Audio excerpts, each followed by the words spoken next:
आणि इथे तर आम्ही सिनियर सिटीजन आहोत ऑलरेडी, म्हणजे आमच्यासाठी ते सर्वात डेंजरस आहे. तर आमचा तसाच it's a medical fact over a period of time तुमच्या ब्रेनला मेंदूला असं अशा डिस्टर्बन्स सहन करायची ताकद कमी होते, ॲफेक्ट होतो. आणि त्यामुळे आम्ही ह्याच्या अगदी विरुद्ध आहे. भले तुम्ही म्हणाल ऑब्जेक्शन येते की सायंटिफिकली असं अजून काही प्रूव्ह झालं नाही. अरे सायंटिफिकली प्रूव्ह व्हायला वर्षानुवर्ष लागतात. तुम्हाला साधी गोष्ट माहिती आहे, कित्येक मेडिसिन्स आहेत त्याचे इल इफेक्ट त्या प्रेग्नन्सीच्या बाईवर नंतर कळले, ते पोरगं डिफॉर्म झालं. मी तोपर्यंत वाट पाहिजे का आपण?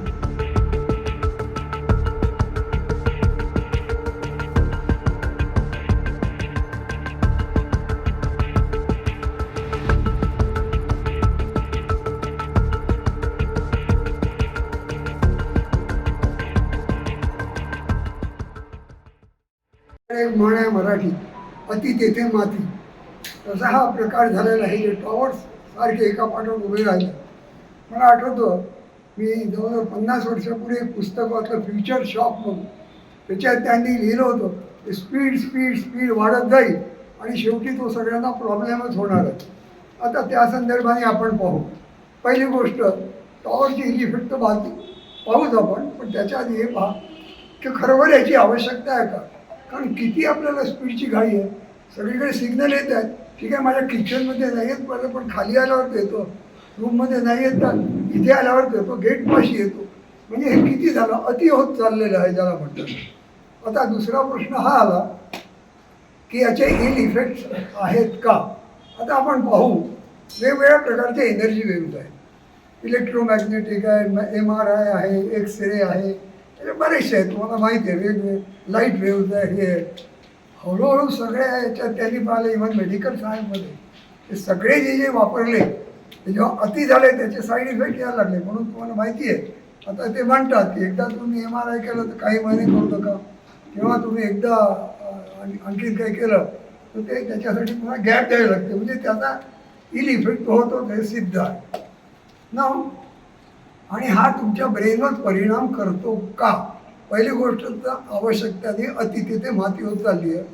2 सेकंद उशिरा झाला सिग्नल मिळाला तर काही फरक पडत नाही, किंवा 4 पावलं चालून सिग्नल मिळाला तर काही फरक. आता प्रश्न आहे की हा याचा इफेक्ट होतो का? एक तर सिद्ध झालं, या वेगवेगळ्या प्रकारचे जे एनर्जी वेव्ज आहेत त्यांचा इल इफेक्ट आहे हे तर मेडिकली सिद्ध आहे. म्हणजे एक्सरे म्हणा, इलेक्ट्रोमॅग्नेटिक, MRI जे आहे ते सगळे वेगवेगळे आजकाल निघाले आहे, अल्ट्रासॉनिक ऑल त्याचे आहेत. आता या ज्या रेडिओ वेव्ज आहेत एक प्रकारच्या, याचा पहिली गोष्ट ते आपल्या ब्रेनला, आपल्याला वाटतं फक्त ते मोबाईल पिकअप करतो, आपण नाही पिकअप करतो. TV फक्त TV पिकअप करतो, पण आपण आपला ब्रेन त्याला पिकअप करतो की नाही त्याच्यासाठी मी 2 उदाहरण देतो. एक तर त्याचा मी स्वतः साक्षी आहे.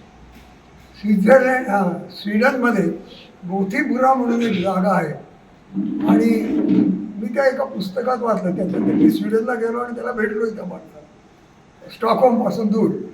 तर त्या माणसाला काहीतरी थोडा ॲक्सिडेंट सारखा झाला, आणि मग त्याला सारखे गाणे ऐकू यायला लागले, सारखे गाणे ऐकू यायला लागले, गाणे ऐकू. कोणाला कळत नाही गाणे कुठून त्याला ऐकू, आजूबाजूला कुठंच चालू नव्हतं.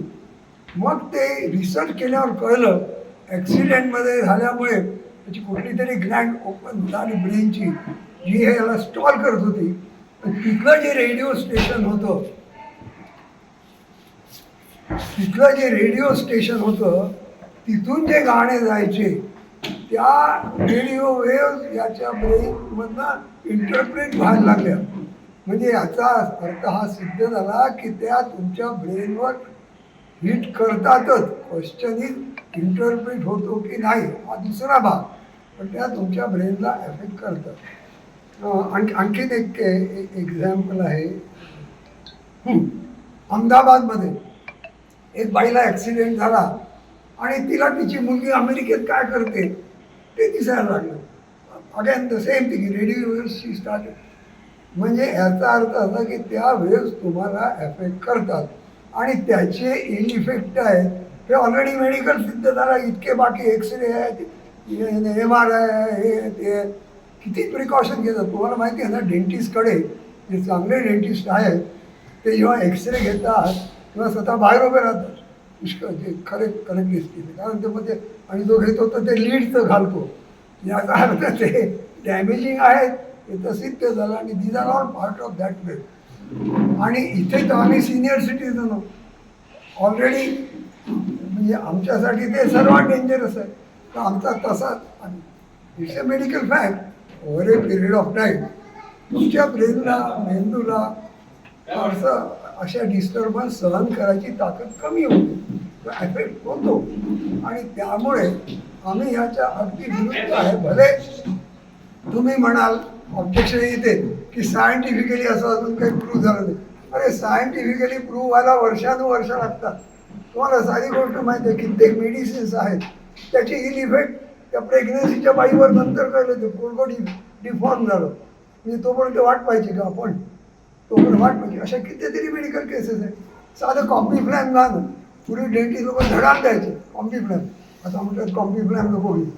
हा एक उदाहरण पॅरल म्हणून मी घेतलं पण ह्या सगळ्यांचा इफेक्ट कळायला वर्षानुवर्ष जातात पिढ्या जातात एक रॉंग पिढी पण तयार होऊ शकते.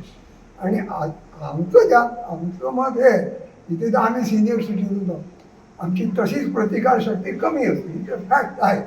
प्रत्येकाची कमी जास्ती असेल पण कमी तर आहेत त्याच्याबद्दल काही शंका नाही over a period of time. तर या दृष्टीने हे सगळ्या पद्धती socially it is not necessary medically it is bad waves are affecting only thing is immediate कळत नाही पण इमिजिएट प्रूफ आहे ना तो स्वीडन अच्छा मग त्याच्यानंतर मी एकदा स्वीडनला गेलो कंपनी पाठवलं स्टॉकहोमला तुमच्या माणसाला भेटलो गोथेनबर्ग त्याचा उच्चार ते गोथीबुरा म्हणतात. ॲड्रेस म्हणतो हो म्हणे काढे ऐकूया झालं म्हणजे याचा अर्थ रेडी हो वेव्ज तुम्हाला इफेक्ट करतात इट्स युअर प्रोटेक्टर जे तुम्हाला आता इमॅजिन करा ते जर का ऐकूया लागलं तर झालं पण ते हिट तर करून राहिले आहेत त्या फिल्टरमुळे आपण वाचतो. तर माझं हे स्पष्ट मत आहे की याने लॉंग टर्म काय इमिजिएट इफेक्ट पण होतच असणार आणि तुम्ही तसंही पाहताय लोकांचा टॉलरन्स पेशन्स खूप कमी होत चालला आहे. आणि हा सगळा हा चमत्कार या सगळ्या ज्या वेव्ज आहेत हा सगळा चमत्कार जर का तुम्ही लाईफचा तुम्ही टॉप ऑफ फिजिक्स म्हणून पुस्तक पाहता त्यांनी सांगितलं सगळं जे घडतं आहे त्या वेव्जमुळे होतं. वेगवेगळ्या प्रकारच्या ज्या वेव्ज आहेत त्यामुळे घटनाही होत आहेत सगळं बिघडत आहे. तर माझं म्हणणं आहे आम्ही अगदी ठाम विरुद्ध आहे याची गरज पण नाही सोशली नेसेसरी नाही. सिनियर सिटीजनसाठी already we can't afford to let our brain with tax or over tax असं आमचं ठाम मत आहे. आणि finally speed is going to kill जरा म्हणतात लवकर लवकर मी किती तुम्हाला लवकर इट्स इनफ. कोणाचा तरी टॉवर येतो ना काय 10 पावलं दूर जाऊन येतो आहे. We are totally against it. आणि विचित्र कॉम्पिटिशन आहे एकाचा येतो आहे आणि दुसऱ्या कॉम्पिटिशनमध्ये माझे आला पाहिजे म्हणजे बंबार्डिंग. तुम्ही जिओचा घ्या काय सगळ्यांचे वेव्स तर तुम्हाला बंबार्ड करतातच. त्यामुळे माझं ठाम मत आहे की हे टॉवर आमच्या दृष्टीने भयंकर हानिकारक आहे. नॉट ओनली सिनियर सिटीजन आजूबाजूला पुष्कळ मोकळ्या जागा आहेत ना तिकडे का नाही लावत. Let the government have a plan corporation government मोकळी जागा आहे जिथे आहे तिथे लावा तुम्ही इथे चालणार नाही हे आपलं ठाम. धन्यवाद तुम्ही अपॉर्च्युनिटी दिली. 2 हप्त्यामध्ये शनिवारी एक हाफ डे आणि नेक्स्ट शनिवारी हाफ डे 2 रात्रीमध्ये उभा केला संध्याकाळी. किती दिवस झाले तू टावर 15 दिवस होऊन गेले. 15 दिवस. हो याबाबत तुम्ही कुठे तक्रारी केल्या? आम्ही याच्यामध्ये एमपीसीबीला मेल केलाय नगरपालिका सीओना दिलेलं एक लेटर आहे बांधकाम समितीला दिलेलं आहे आरोग्य विभागात दिलेलं आहे तिथं. पण तिकडनं फक्त आम्हाला ते स्टेचं लेटर आम्हाला भेटलं की आम्ही स्टे आणलाय. स्टे आणल्यानंतर त्यानंतर त्यांनी माणसाने काम केलं स्टे आणला असता तरी त्यांनी काम केलं. हो हायकोर्ट कमिटीला एक लेटर दिलं आम्ही त्या संदर्भात. किती लोक या सगळ्या परिसरामध्ये राहतात आणि काय माझ्या आश्रम सिनियर सिटीजन होम मध्ये आता माझ्याकडे 15 लोक राहून आहेत. सगळे 70+ आहेत सगळे वयस्कर आहेत. प्रत्येकाला काही ना काहीतरी आजार आहेत. आता ते ॲडिशन मध्ये हे भरपूर आता आलेले आहे याच्यामध्ये अजून त्याचे आजार वाढणार. आणि आजूबाजूजवळ एक 15 घर आहेत शेजारी जवळपास परिसरामध्ये तिथले पण लोक आहेत. हा टॉवर उभारताना तुमचा आश्रम असेल किंवा आजूबाजूचे लोक असेल यांची काही परवानगी घेतली कुठल्याही कन्सर्न त्यांनी घेतलेलं नाही. ना एअरटेल कंपनी घेतले किंवा कन्सर्न मालकांनी त्यांनी जागा दिली त्यांनी पण नाही घेतलेलं.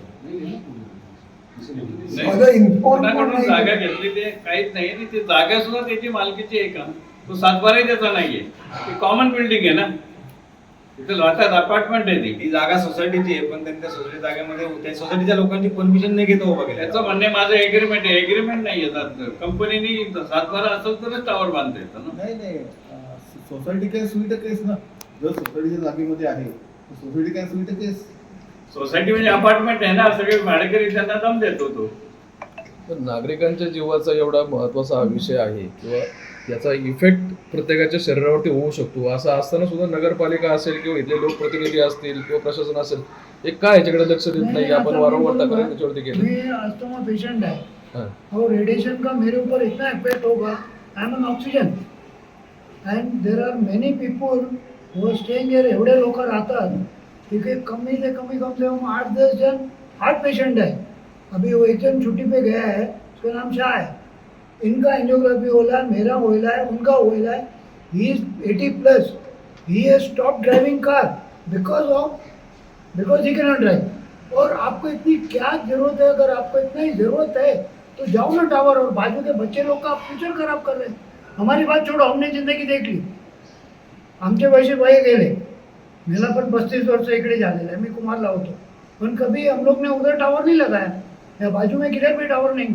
पडायला साहब तो हमेशा कितनी इनकी रिपोर्टिंग आती है. मला पण एवढे वर्ष झाले. हे काय मतलब आता ते गव्हर्नमेंटच्या लॉ घेतात का तुमच्याकडे? मतलब आप सबके ऊपर है, आप कुछ भी करोगे. You are taking us on right. अगर हमारे में से कोई भी बीमार पड़ा और आज मैं पेशेंट होकर अंदर गया, will he pay my, he will bear the consequences. मी एकटा जाए, मला काय आदत पण नहीं, पण तभी भी मेरे को लगता है. आज मैं 3 दिन से ऑक्सीजन पे हूँ. मैं चलो आपको दिखा सकता हूँ. He knows it. मैं कम से कम इधर 10 साल से 8 साल से रहता हूँ. ये तो अन्याय है एक्चुअली. मतलब बस अपनी मर्जी से चलेंगे और पैसा खिला के, ये तो मेरे को तो लगता है something they have been bribed. तर नगरपालिकेचे ते कदम आले होते, त्यांनी काय कागदपत्र पाहिली का नाही, ते म्हणले बरोबर आहे. कसलं बरोबर आहे? नहीं दाखव ना नहीं, आम्हाला. नगर पालिका भी तो पहले आजू बाजू में आप जब भी कुछ किधर भी देते परमिशन, मैं भी ऑर्डर लगा, आप बाहर का लेसन देते हो, एक बुक स्टॉल का लेसन देते हो, तो उनकी सब इंक्वायरी करते हो. और तुमने इतना टावर बनाने को दिया, आजू बाजू में देखा नहीं कि कौन लोग रहते. Exactly it is opposite our ashram. There is only one wall. मैंने सुना है वो बोलता रहता है कि मेरा कौन क्या करेगा, मैं देखता हूँ. म्हणजे एका प्रकारचा समाजावर अत्याचार आहे मोठा. एवढं काय, एवढं आपल्या पैशाच्या किंवा ह्याच्या बाकीच्या ताकदीवरती माणसाने दुसऱ्यांना दाबणे कुठे? समाजाच्या हिताचं नाहीये. एंड उसका रेडिएशन, आप अगर इसमें डीपली आप इन्वॉल्व हो जाएंगे तो इतना है कि मैन कैन गो मैड. अगर आप बुक के थ्रू जाओ, अभी ये लोग सब लोग थोड़े पढ़ते हैं. अभी इधर लेडीज है, कुछ चल नहीं सकती है. ये लोग इतनी प्रिकॉशन, साफ सफाई लेते. अच्छा, इधर ऑलरेडी एक स्टाफ रहता है हमारा, उसका नाम लक्ष्मण है. उसकी लड़की 3 साल की है. शी इज ऑलरेडी अस्थमा पेशेंट. तो उसको कितना, उसका रूम पीछे ही है. बाजू में रहते हैं साहब, वो देखो उनके फैमिली में बच्चे हैं, बाजू में लेते हैं. क्या करेंगे?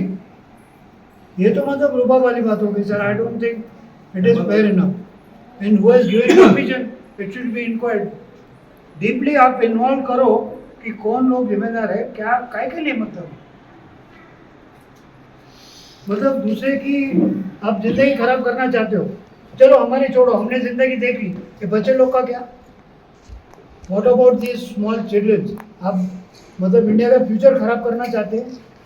म्हणजे ते कोणाच्या आशीर्वादाने चाललंय, काय चाललंय, एवढा हे- दबाव हे मात्र एवढा 100% उठवला खरं आहे. तरी ते बघायला पाहिजे ना. आणि हे कोणाचं आणि राजकारण हे नाही. तुम्ही लोकांनी जर खूप चांगल्या प्रकारे प्रसिद्धी दिली तर खूप चांगलं होईल ना या गोष्टीला. एवढे सगळे ज्येष्ठ नागरिक या भागामध्ये राहतात आणि रहिवासी लोक सुद्धा इथं आहेत. आता काय करायचं पुढे आम्ही बघणार आहे काय करणार. आम्ही पोलीस स्टेशनलाही गेलो, ते म्हणताय आमच्या अखत्यारीत नाही येते.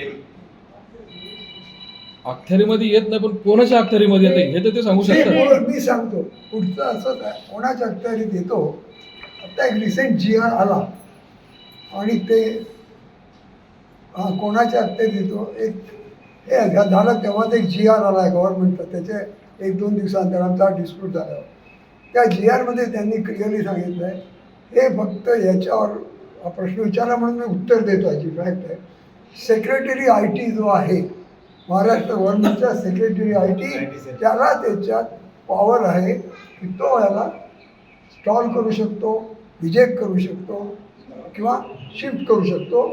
तो म्हणजे principal secretary I T government of Maharashtra याला या पॉवर दिल्या आहे. म्हणून आता तिथेपर्यंत आता प्रॉब्लेम आहे तिथपर्यंत तुम्ही किती ईमेल मारा उत्तर एकच येतं. जरी- yes, your problem is send to the respective department. जरी त्यांनी परवानगी दिली असेल तर आता हे कसं करायचं? स्थानिक लोकल बॉडी जे आहे किंवा लोकल प्रशासन जे आहे त्यांच्याकडनं एनओसी तर घेतली जात असेल ना या गोष्टीसाठी. घ्यायला लागते. सर एक बात ते मैं म्हणतात भी tell you परवानगी one दिली thing. काय कागदपत्र नाहीये कुणाकडे नहीं कागदपत्र? नहीं, एक बात और आपको नोट करना चाहिए, दिस इज अ वॉर टाइम. आप इस बात पे ध्यान ही नहीं दे रहे हो. ऑलरेडी उसका आप पेपर नहीं पढ़ रहे हो. आप मैं रात को न्यूज़ देखता हूँ, आप न्यूज़ में देखो, आप लोग खुद देखते होंगे कि ये जो उसका जो वॉर का इफेक्ट है. आज पुणे में बारिश पड़ी है, कभी पड़ती है क्या? क्यों पड़ी है? वो गर्मी की वजह से. अगर आप वेदर फोरकास्ट में जाइए, जो लोग ज्योग्राफी के स्टूडेंट्स हैं, आप पूछो, ये उसका इफेक्ट अभी नहीं है. ये अभी जैसे ही वॉर बढ़ेगी उतना रेडिएशन, और ऑलरेडी उधर से रेडिएशन आ चुका है, और ऊपर से ये टावर, तो आदमी तो मर जाएगा. और ये मर गया तो मर गया, उसके बाद कौन है देखने वाला? टॉवर परवानगीच्या ह्याच्यामध्ये तुमची शाळा, हॉस्पिटल, There वृद्धाश्रम, is limit to मंदिरं it. याच्या कुछ जवळ त्याला किलोमीटरचा परवानगी radius नसावी आहे. असे अनेक मुद्दे त्याच्यामध्ये आहेत. असं असताना सुद्धा जर दखल घेतली जात नसेल प्रशासनाकडनं तर कुठेतरी प्रशासन सुद्धा याच्यामध्ये देखो, सहभागी आहे. मैं समझता हूँ शायद ओवरलुक बात हो गई है, तो उसको कुछ कुछ तो दूसरा तरीका तो ढूंढ सकते हैं ना. मतलब आप सबके पब्लिक को राइट पे ले लोगे, यही हो गया ना. परिसरात Already 70% लोकांची actually तरी what I परवानगी लागते त्याला NOC. And it is a war time. You can put that this is a big reason. आणि आमचं म्हणणं हे आहे, कॉर्पोरेशन भले हात वर करून की आमच्या अखत्यारीत नाही, पण कमीत कमी त्यांच्या अखत्यारीत ते एवढंच आहे की हे मॅटर पुढे द्या. त्यांचं तो कोणी ऐकेल, आमचं तो कोणी ऐकतच नाही. मी तर कित्येक जीमेल मोदीलाही पाठवलं सेंड टू द रिस्पेक्टिव्ह ते जे कन्सल्ट. कदम म्हणून आहेत ना नगरपालिकेत, त्यांनी आम्हाला सांगितलं आम्ही तुमचं पत्र मंत्रालयात पाठवू. मग त्याची आम्हाला ना कुठली रिसिप्ट दिली काय ते पाठवली की नाही आम्हाला माहिती. आणि नितेश कदमला विचारलं असता त्यांनी सांगितलं की कागदपत्र आहेत, कुठे दाखवले आम्हाला दाखवा. मी त्यांच्याकडे कागदपत्र मागितली. मी लेटर मध्ये मेन्शन केलं की तुमच्याकडे परमिशन आहेत त्या तुम्ही आम्हाला प्रोव्हाइड करा. कुठे काय? त्यांनी पण त्या दाखवल्या नाहीत आम्हाला. इनलिगली काम काहीच कागदपत्र नाहीयेत, कुठलीच कागदपत्र नाहीये. आणि त्यांचं काय एक कागद पाठवलं. ते बरोबर ज्यावेळेस सीओन होते ना 2 दिवस त्यावेळेस काम केलं त्यांनी. संगनमताने झालंय सगळं. हा. आमचे लोकल प्रतिनिधी आलते आम्हाला तिथं, आम्हाला त्यांनी सपोर्टही केला नाही असं नाही, पण त्यांच्याकडनं काय झालं नाही. त्यांनी प्रयत्न केला त्यांच्या परीने, पण त्यांच्याकडनं काही झालं नाही. नाही नाही नाही, ते स्वतः त्यांनी काम बंद केलं.